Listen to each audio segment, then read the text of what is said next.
समाज समाज समाज क्या है? समाज क्यों ज़रूरत है समाज की? समाज की ज़रूरत इंसान को ऐसी है कि वो इंसान है इसीलिए समाज में है। कुत्ते बिल्ली और पशु पक्षी जो समूह में रहते हैं वो भी समाज में रहते हैं। तो हम तो इंसान हैं, हम अकेले नहीं जी सकते हैं। हमको समाज में रहना है और उसी के साथ अपने जीवन को श्रेष्ठ बनाना है। आइए समझते हैं एक अच्छी सी मोटिवेशनल स्टोरी के साथ जीवन में आगे बढ़ने की डोरी के साथ। सलाम दुआ वड़क्कम, केम छो, सारू छे, घनश्याम नाम मारू छे। एक बार एक बहुत ही उत्सुक और मज़ेदार इंसान अपनी ज़िंदगी जी रहा था और समाज को कुछ अर्पण करने के भाव से समाज में बहुत अच्छे से काम कर रहा था। पर वो काम करने के बाद कुछ दिन में उसको कुछ ऐसा फील हुआ, वो सन्नाटे में चला गया, यानी वो खामोश हो गया। वो समाज में आना नहीं लगा, वो समाज से दूर रहने लगा, अकेले अपना जीवन व्यतीत करने लगा और बहुत मज़े से जीने लगा। बहुत दिन होने के बाद समाज के मुखिया को लगा कि ये बंदा अच्छा है, सुखी है, समृद्ध है, पर ये समाज से दूर जा रहा है, तो उसको जाके समझाना पड़ेगा और इसमें जो काबिलियत है, उसमें जो चमक है, वो कहीं बुझ न जाए, इससे पहले इसको समाज में फिर से मिलाना पड़ेगा। तो जब मुखिया ऐसी सोच ले के वो इंसान को मिलने के लिए उसके घर पे जाता है, दरवाज़ा खटकाता है, तो वो इंसान दरवाज़ा खोलता है, बड़े ही निराशा के साथ मुखिया का स्वागत करता है। अंदर जाके बैठते हैं। ठंडी की सीज़न की वजह से वो बंदे ने वहाँ पे लकड़ियाँ कुछ जला के रखी थी और वहीं पे वो अपने हाथ सेक कर गर्मी का एहसास कर रहा था। कुछ दोनों बोले नहीं।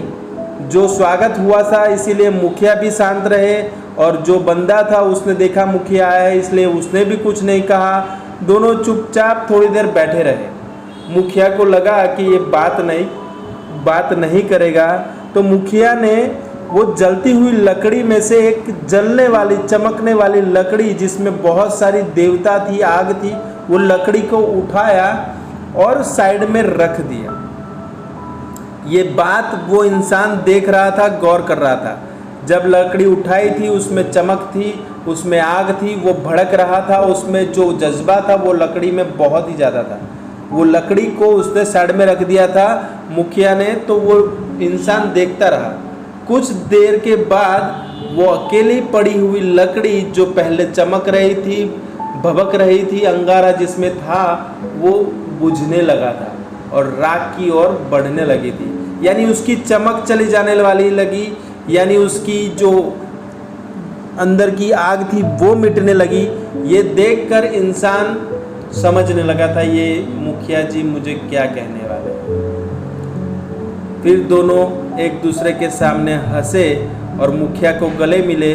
धन्यवाद करते हुए बोल दिया कि मुखिया जी आप जो मुझे समझाना चाहते थे बिना शब्द का इस्तेमाल किए हुए आपने मुझे समझा दिया है।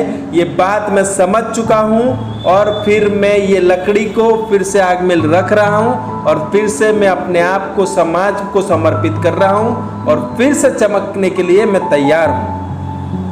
दोस्तों, ये मोटिवेशनल स्टोरी से हमको भी पता चलता है कि हमारे जीवन में समाज की वैल्यू क्या है। तुम समझो, बिना समाज के जीवन में हम जी नहीं सकते। अगर तुमको कहीं जंगल में छोड़ दिया जाए तो आप अकेले कैसे जीना जी सकते हो? आपको फैमिली चाहिए, समाज चाहिए, सब कुछ चाहिए ही चाहिए और समाज से ही आपकी पहचान है। और समाज के लिए कुछ अच्छा करोगे तो आपके लिए नाम, शान और शौकत वो सब आपको मिलेगा। पर ये समाज ही नहीं रहेगा तो आपको ना नाम मिलेगा, ना शौकत मिलेगी, ना कोई खुशी मिलेगी। तो ज़िंदगी में हमेशा अपने समाज का गर्व कीजिए, उसके साथ रहिए और जब भी ज़रूरत पड़े उसके लिए सर्वश्रेष्ठ दे के काम कीजिए। Thank you so much. खुश रहिए खुद के लिए, अपनों के लिए और मेरे लिए। आप जो काम कर रहे हैं मुझे सपोर्ट करने के लिए, इसके आपका धन्यवाद। लाइक करने के लिए, शेयर करने के लिए और सब्सक्राइब करने के लिए। लव यू ज़िंदगी। Thank you so much.